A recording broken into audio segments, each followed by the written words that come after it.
Tamis. Stain. Marami na naman ngayong bunga ang ating mga mulberry. Ito guys, so kumpulan, no? Kumpulan sila.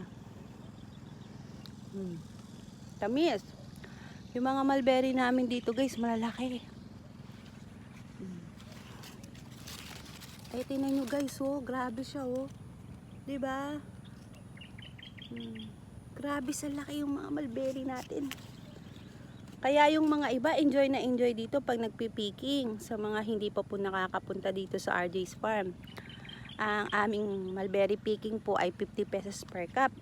Tapos pag nandito na kayo sa loob, ali na ang kain nyo.